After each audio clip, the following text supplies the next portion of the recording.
नमस्कार, शाम के 7 बजने को हैं। आप देख रहे हैं आज तक। आपके साथ मैं हूं चित्रा त्रिपाठी। शाम 7 बजे देश तक, देश का नंबर 1 न्यूज बुलेटिन आप देख रहे हैं। देश तक में सबसे पहले बात करेंगे लॉकडाउन में कोरोना की बढ़ती रफ्तार की। देश में कोरोना के मरीजों की तादाद 15,000 के पार पहुंच गई है। देश में कोरोना के मरीजों की कुल संख्या 15,712 तक जा पहुंची है। इनमें से एक्टिव केस की तादाद 12,974 है। इसके साथ ही 2,231 मरीज इलाज के बाद ठीक भी हुए हैं। वहीं देश भर में अब तक कोरोना से 507 लोगों की जान चली गई है, जो अपने आप में दुखद खबर है। कोरोना में अब भी महाराष्ट्र सबसे आगे है, जहां मुंबई में संक्रमण की तेजी बनी हुई है।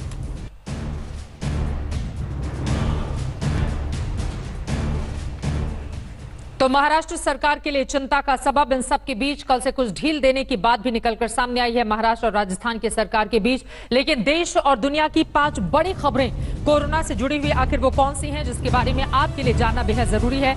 उसके बारे में जल्दी से आपको हम जानकारी देते हैं, क्योंकि सबसे ज्यादा महत्वपूर्ण यही है। देश में कोरोना के बढ़ते हुए संक्रमण के मामले यकीनन चिंता का सबब, लेकिन यहीं पर कई लोगों को ठीक किए जाने में भी बड़ी कामयाबी मिली है। फिलहाल यहाँ पर हम आपको दिखा रहे हैं हिंदुस्तान में कोरोना की बड़ी खबर क्या है। 5 बड़ी जानकारी लीजिए। महाराष्ट्र में सबसे ज्यादा 3,651 मरीज अब तक सामने आए हैं। यकीनन उद्धव सरकार के लिए यह चिंता का सबब है। जबकि उसके बाद राजधानी दिल्ली में बीते 24 घंटे में सबसे ज्यादा 186 मरीज बढ़े हैं। इसलिए दिल्ली सरकार ने किसी भी तरह की छूट देने से कल से इनकार कर दिया है।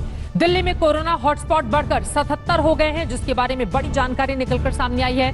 वहीं केरला की बात करें, जहां पर सबसे पहला कोरोना का संक्रमण सामने आया था। पिछले 24 घंटे में सिर्फ 4 मरीजों का इजाफा हुआ है। केरल के लिहाज से ये अच्छी खबर। छत्तीसगढ़ में एक भी नया मरीज सामने नहीं आया है। जाहिर तौर पर वहां की सरकार के लिए ये एक अच्छी खबर। दुनिया भर में इस वक्त किस तरह के हालात हैं वो देखिए। दुनिया में कोरोना से 1,60,502 लोगों की अब तक जान जा चुकी है। अमेरिका में कोरोना से मौत का आंकड़ा बढ़कर 39,090 तक जा पहुंचा है। अमेरिका के लिए स्थिति बेहद खराब, जबकि इटली में कोरोना से 23,227 लोगों की अब तक मौत हो चुकी है। ब्रिटेन में कोरोना से अब तक 15,464 लोगों ने दम तोड़ा है, जबकि स्पेन में 20,453 और फ्रांस में 19,323 लोगों की मौत की खबर सामने निकल कर आई है। यह हमने आपको देश और दुनिया की जो बड़ी खबरें थी उनसे आपका तारुफ करवाया कि किस तरह से कोरोना संक्रमण के मामले लगातार दुनिया भर में बढ़ते हुए चले जा रहे हैं। सबसे ज्यादा बेहाल अगर कोई एक देश है तो वो है अमेरिका। वहीं हिंदुस्तान की बात करें तो सबसे ज्यादा परेशानी का सबब महाराष्ट्र के लिए, और उसके बाद बात आती है राजधानी दिल्ली की। दिल्ली में कोरोना का संक्रमण तेजी से फैल रहा है। कोरोना के मरीजों की संख्या में इजाफा हो रहा है। इसीलिए दिल्ली के मुख्यमंत्री अरविंद केजरीवाल ने निर्णय लिया है कि लॉकडाउन के दौरान वो फिलहाल दिल्ली में किसी भी तरह की कोई छूट नहीं देंगे, क्योंकि इसके भयानक दुष्परिणाम हो सकते हैं।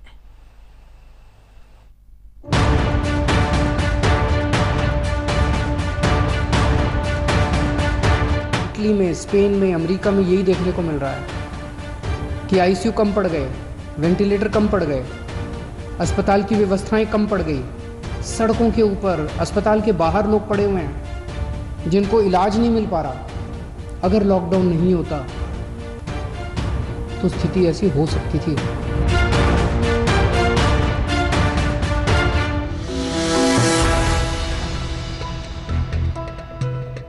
तो 20 अप्रैल से लॉकडाउन में आंशिक छूट मिलने के सारे कयासों को दिल्ली के मुख्यमंत्री ने ध्वस्त करते हुए ऐलान कर दिया कि दिल्ली में फिलहाल किसी तरह की कोई छूट नहीं मिलेगी,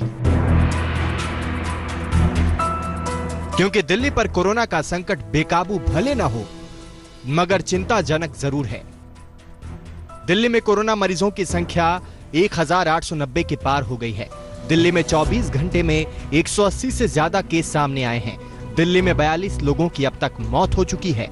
दिल्ली सरकार ने दिल्ली के पूरे 11 जिलों को हॉटस्पॉट माना है।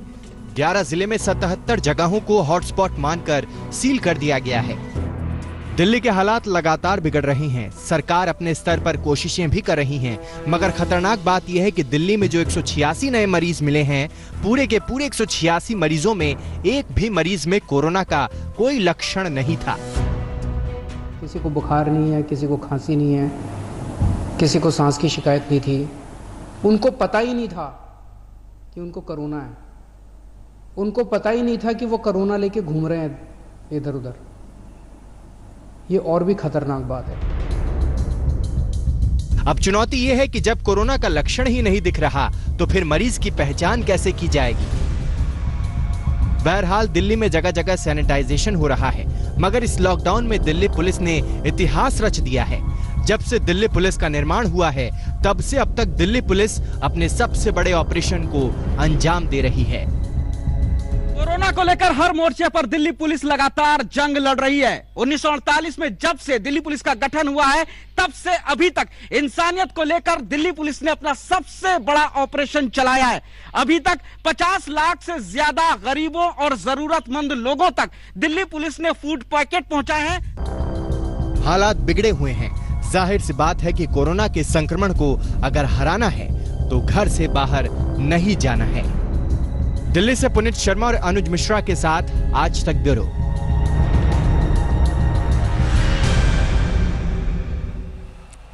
वहीं देश के सबसे बड़े सूबे उत्तर प्रदेश की बात करें तो वहां पर कोरोना ने अचानक अपने कदम बढ़ा दिए हैं।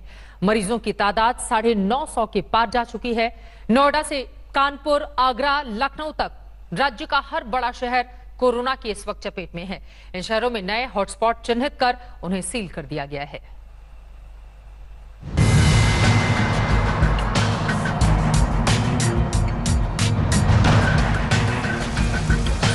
बीते 24 घंटों में यूपी के बड़े शहरों में कोरोना वायरस ने खलबली मचा दी है।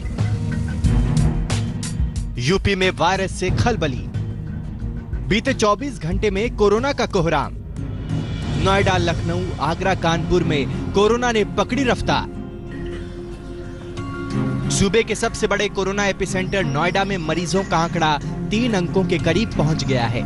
लिहाजा योगी सरकार ने आगरा के चिकित्सा अधिकारी दीपक ओहरी को तत्काल नोएडा बुलाकर एसीएमओ की जिम्मेदारी सौंपी है। मुख्यमंत्री योगी आदित्यनाथ नोएडा को लेकर कितने ज्यादा गंभीर हैं, इसका अंदाजा इसी से लगाया जा सकता है कि आगरा के चिकित्सा अधिकारी दीपक ओहरी को नोएडा बुलाया गया है और यहां पर उनको जो है एक बड़ी जिम्मेदारी अपर मुख्य चिकित्सा अधिकारी की दी गई है। नोएडा के वीवीआईपी लोगों के ठिकाने सेक्टर 15A को भी 3 मई तक सील कर दिया गया है। पूर्व केंद्रीय मंत्री महेश शर्मा भी इसी सेक्टर में रहते हैं। गौतम बुद्ध नगर के पॉश एरिया सेक्टर 15A को सील कर दिया गया है। ये देखिए तस्वीरें हम आपको दिखा रहे हैं कि यहाँ पर तस्वीरों में यहाँ पर देखिए यूपी पुलिस के पहरा है और साथ साथ पूरी सोसाइटी को, पूरे सेक्टर को सील कर दिया गया है। बताना चाहेंगे कि ये पॉश एरिया है जहाँ पर फॉर्मर मिनिस्टर और बीजेपी सांसद महेश शर्मा भी रहते हैं। लखनऊ में 24 घंटे में 53 नए केस, 11 रिपीट केस पॉजिटिव, कुल मरीज 164। यूपी की राजधानी लखनऊ में बीते 24 घंटे में 53 नए केस सामने आए हैं, जबकि 11 पुराने मामलों के रिपीट टेस्ट भी पॉजिटिव निकले हैं। लखनऊ में कोरोना के 164 मामले हो चुके हैं। वायरस की बढ़ती रफ्तार को रोकने के लिए 7 नए हॉटस्पॉट क्षेत्र बनाए गए हैं। ये इलाके हैं यूसुफ मस्जिद हसनगंज, अल हयात मस्जिद मड़ियाव, पीरबाग मस्जिद गाजीपुर, तोपखाना कैंट, रामदास का हाता सदर, घोसियाना तेलीबाग, मरकज मस्जिद कैसरबाग। आगरा और कानपुर में भी कोरोना संक्रमण तेजी से बढ़ रहा है। ताज नगरी आगरा में 42 नए केस आने के बाद मरीजों की संख्या बढ़कर 241 हो गई है, जबकि कानपुर में 14 नए केस पाए जाने के बाद कुल मरीज 45 हो गए हैं। हालांकि कानपुर से अच्छी खबर यह है कि 6 जमातियों की कोरोना रिपोर्ट नेगेटिव आने के बाद उन्हें डिस्चार्ज कर दिया गया है।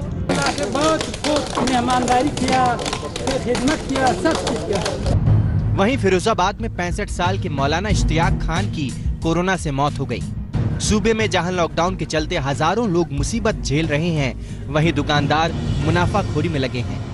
मोहनलालगंज की एसडीएम पल्लवी मिश्रा ऐसे दुकानदारों को सबक सिखाने के लिए छात्रा बनकर पहुंची और कई दुकानदारों को रंगे हाथ पकड़ा। लखनऊ से कुमार अभिषेक के साथ आज तक ब्यूरो।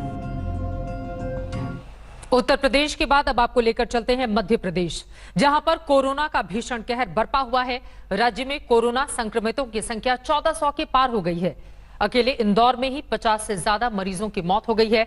सूबे में मचे इस हाहाकार के बीच इंदौर से ही एक गमगीन खबर भी सामने आई।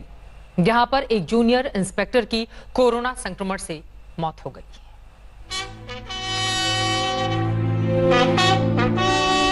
ये उस जांबाज की अंतिम विदाई है जिसने कोरोना से लड़ाई में अपने प्राणों की आहुति दे दी।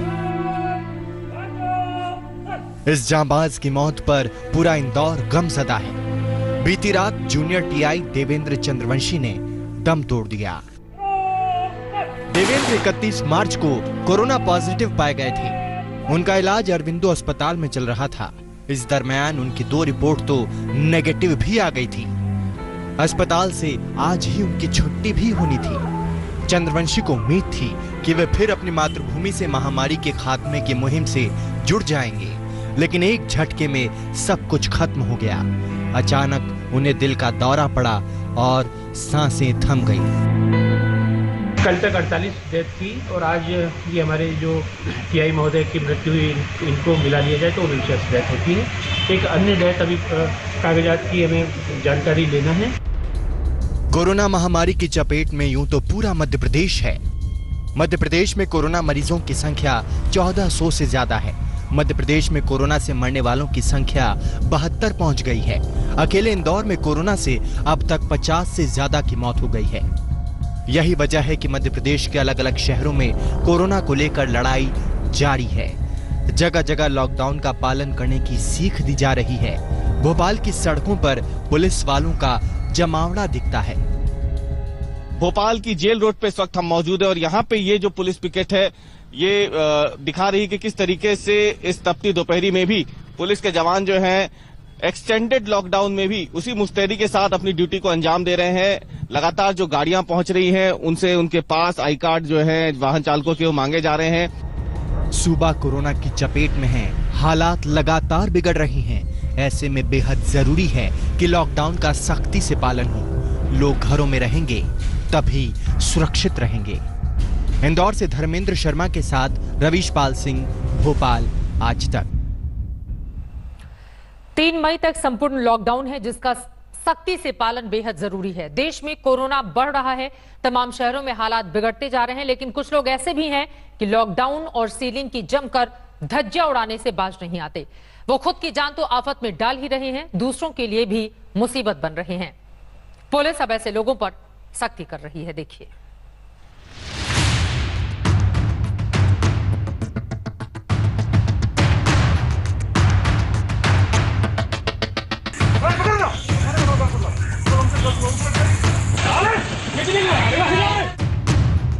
देश में कोरोना मीटर की रफ्तार थम नहीं रही।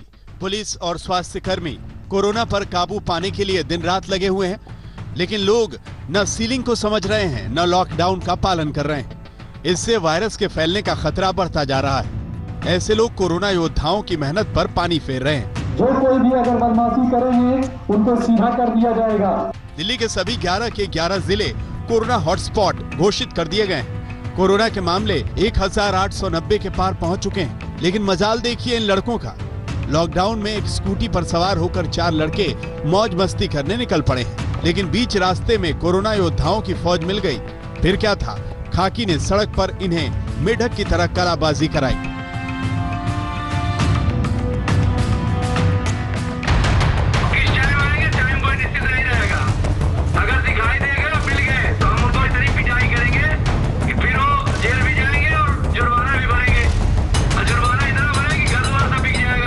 कानपुर की सड़कों पर पुलिस की अपील को नजरअंदाज करते हुए जब लोग सड़कों पर उतरने से बाज नहीं आए तो आखिर पुलिस को सख्ती दिखानी पड़ी।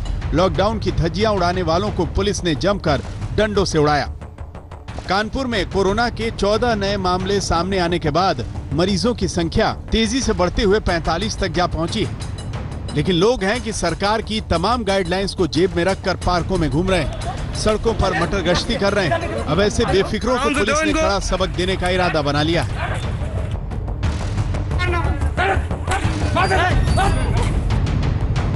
यूपी के कानपुर में लॉकडाउन तोड़कर मौज मस्ती हो सकती है तो भला बिहार का सीवान क्यों पीछे रहे। यहाँ पर कुछ लड़कियां साइकिल पर सवार होकर घूमने निकल पड़ी।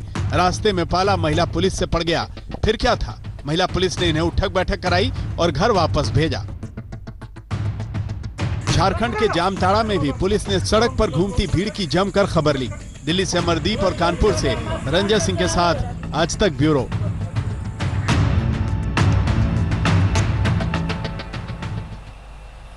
कोरोना को हराने के लिए सरकार पूरी शिद्दत से लगी हुई है। यही वजह है कि 14 दिनों में 23 राज्यों के 54 जिलों में कोरोना का एक भी संक्रमित मामला सामने नहीं आया है।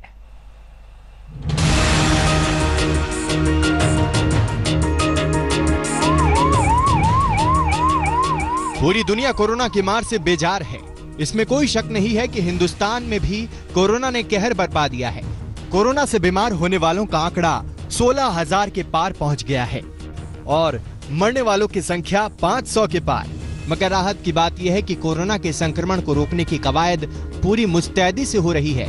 इसलिए पिछले 14 दिनों में 23 राज्यों के 54 जिलों में कोरोना का एक भी संक्रमित नहीं मिला है। जैसे कि मैंने आपको कल भी बताया था, माहे इन पुडुचेरी और कोडागु कर्नाटका में पिछले 28 दिनों से कोई केस नहीं आया है। इसके साथ ही अगर आज का डेटा देखें तो 54 ऐसे एडिशनल डिस्ट्रिक्ट्स हैं beside the 2 above districts in 23 states and union territories जहां पिछले 14 दिनों से कोई केस नहीं आया है। हर मोर्चे पर कोरोना को जड़ से खत्म करने की तैयारी जोरों पर है। मरीजों का इलाज तो हो ही रहा है, मगर अब जांच का दायरा भी बढ़ा है। अब तक 3,86,791 टेस्ट हो चुके हैं। 3,86,791 उनमें से कल के दिन में 37,173 यानी 37,173 टेस्ट हुए। गृह मंत्रालय भी पूरी मुस्तैदी से लगा हुआ है। गृह मंत्रालय ने राज्यों को निर्देश दिया है कि वो लॉकडाउन का सख्ती से पालन कराएं। मजदूरों को जहां हैं वहीं रहने की सलाह दी गई है। साथ ही राज्यों से कहा गया है कि वो मजदूरों के खाने पीने का ख्याल रखें। वे मजदूर जो राहत शिविरों में रह रहे हैं उनके लिए उपलब्ध सुविधाओं का जैसे भोजन की गुणवत्ता आदि पर अधिक ध्यान देना चाहिए। मतलब ये कि कोरोना से जंग जारी है। उम्मीद कीजिए कि जल्द ही हारेगा कोरोना और जीतेगा देश। आज तक ब्यूरो। यही उम्मीद हर हिंदुस्तानी के मन में कि हारेगा कोरोना बहुत जल्द। देश में सैकड़ों वही कोरोना करियर भेजकर महामारी फैलाने का आरोपी मौलाना साद अभी भी छिपता घूम रहा है। दिल्ली पुलिस की क्राइम ब्रांच और ईडी उसे खोज रही है। पहले अकड़ दिखाने वाला मौलाना साद अब थोड़ा ढीला पड़ गया है। अपने नए ऑडियो संदेश में मौलाना साद ने जमातियों से सरकार और डॉक्टरों की बात मानने की अपील की है। कोरोना के सबसे बड़े एपिसेंटर निजामुद्दीन मरकज के मौलाना को क्राइम ब्रांच और ईडी तलाश कर रही है, लेकिन मौलाना है कि ऐसे तहखाने में छुपा बैठा है कि उसकी परछाई भी एजेंसियों के हाथ नहीं आ रही। मौलाना साद के खिलाफ बेहद संगीन आरोप हैं। उसका क्वारंटीन पीरियड भी खत्म हो गया है, लेकिन वो अब तक क्राइम ब्रांच के हत्थे नहीं चढ़ा। अब मौलाना साद ने अपना नया ऑडियो संदेश जारी किया है। इस ऑडियो संदेश से साफ है कि ईडी और पुलिस का शिकंजा कसता देख मौलाना की अकड़ ढीली पड़ गई है। मेरे अजीज दोस्तों और बुजुर्गों भाइयों, हर खैर और शर का अल्लाह ही खालिक और मालिक है। हर हाल तने तनहा अल्लाह के हुक्म से आता है। हर हाल के आने का ताल्लुक बराह रास्त आमाल से है। इस वक्त सारा आलम एक वबा का शिकार है और ये बात यकीनी है कि यह वबा हमारे बुरे आमाल की बदली हुई सूरत है। जब बंदा अपने बनाने वाले से दूर हो जाता है तो बनाने वाला इसको अपने करीब लाने के लिए इस पर हालात लाता है। नए ऑडियो संदेश में मौलाना ने कोरोना संकट से पैदा हुए हालात पर प्रवचन दिया है और साथ में जमातियों से सरकार का साथ देने को कहा है। इस वबा से निपटने के लिए ज़रूरी है कि दावत व तबलीग से वाबस्ता अफराद जहाँ कहीं भी हैं और ज़िला की इंतज़ामिया और हुकूमत उनको टेस्ट करने या क्वारंटाइन करने के लिए ले जाना चाहती है तो इंतज़ामिया का इसमें पूरा ताउन करें, इंतज़ामिया का पूरा साथ दें। किसी भी बीमारी का इलाज करना इंतहाई ज़रूरी है, इसलिए इसका एहतमाम करें और अल्लाह रब्बुल इज़्ज़त की तरफ दुआ और सदक़ात और रात के क़याम और तहज्जुद और सलातुल हाजा के ज़रिए मुतवज्जे रहें। नीज़ अपने ज़रूरतमंद पड़ोसियों का ख्याल करें, कोई हमारा पड़ोसी भूखा ना सोए। अगर मौलाना की अक्ल पहले ही ठिकाने आ गई होती तो दिल्ली और देश को कोरोना का इतना बड़ा संकट शायद ना झेलना पड़ता, क्योंकि देश में कोरोना के कुछ मामलों में जमातियों का आंकड़ा करीब 30% का है। ये ख्याल बातिल ख्याल है कि मस्जिद में जमा होने से बीमारी पैदा होगी। मौलाना के तेवर भले ढीले पड़ गए हों, लेकिन सवाल यही है कि वो कहां छुपा बैठा है। मरकज और मौलाना के खातों में आई रकम का हिसाब वो एजेंसियों को कब देगा? मौलाना साद ने कहा है कि जितने भी जमाती हैं वो भूखे गरीबों को खाना भी खिलवाएं, लेकिन सबसे बड़ा सवाल यही है कि मरकज चीफ मौलाना साद आखिर कहां छुपा बैठा है। कैमरामैन संजय खान के साथ अरविंद ओझा, दिल्ली आज तक। पुलिस मौलाना साद को ढूंढ रही है लगातार और वो वीडियो संदेश जारी कर रहा है। चलिए आगे बढ़ते हैं। केंद्रीय मंत्री जितेंद्र सिंह ने कोरोना से लड़ाई के बीच यूपीएससी के छात्रों के लिए जरूरी जानकारी आज तक से साझा की है। मेरे सहयोगी गौरव सावंत ने उनसे खास बातचीत की है, सुनिए। जो यूपीएससी के एग्जाम है, सरकारी नौकरियां हैं, उसके एग्जाम होंगे भी या नहीं, इस समय हमारे साथ है doctor Jitendra Singh, department of personal and training के मंत्री हैं, प्रधानमंत्री कार्यालय में हैं। डॉक्टर जितेंद्र सिंह, क्या यूपीएससी एग्जाम होंगे इस वर्ष और कब? सबसे पहले तो मैं ये कहूंगा गौरव कि अच्छा किया आपने ये विषय उठाया, क्योंकि कुछ समय से काफी हद तक युवाओं के मन में आशंका जाग रही है और कुछ एक ऐसी अफवाहें भी आ रही हैं कि शायद उन्हें लगता है कि यूपीएससी के एग्जाम्स रद्द कर दिए जाएंगे, ये होंगे ही नहीं इस साल। तो मैं सबसे पहले तो एक ही वाक्य में आपके माध्यम से स्पष्ट कर दूं कि ऐसी कोई योजना नहीं है, ऐसा कोई निर्णय नहीं किया गया। यूपीएससी के एग्जाम, जिसमें मुख्य तौर पर इस समय जो ज़्यादा प्रमुख था परीक्षा, वो थी सिविल सर्विसेज एग्जामिनेशन, जिसमें आईएएस इत्यादि भी आते हैं, वो अवश्य होंगे। लेकिन जैसा हम सब समझते हैं कि इन परिस्थितियों में उनको करवाने की संभावना बहुत कम थी, इसलिए मई 3 के बाद उस पर एक निर्णय लिया जाएगा। इस समय हमारे यूपीएससी को लेकर के, सिविल सर्विसेज को लेकर के 2 किस्म की परीक्षाएं थी। एक तो फाइनल, जिसमें पर्सनैलिटी टेस्ट, इंटरव्यू इत्यादि आता है, और दूसरा अगले वर्ष के बैच के लिए जो प्रीलिमिनरी का प्रोसेस था, उसकी भी तिथि निर्धारित करने का समय आया था। मैं आपके माध्यम से स्पष्ट कर दूं कि 3 मई के बाद जैसे ही लॉकडाउन का ये फेज समाप्त होगा, हम नोटिफाई भी करेंगे और समय भी देंगे। नमस्कार, मैं हूं अंजना ओम कश्यप। हमें उम्मीद है ये वीडियो आपको पसंद आया होगा। लेटेस्ट खबरों के लिए यूं ही देखते रहिए आज तक, और इस वीडियो के पसंद आने पर लाइक, शेयर एंड सब्सक्राइब करना ना भूलें।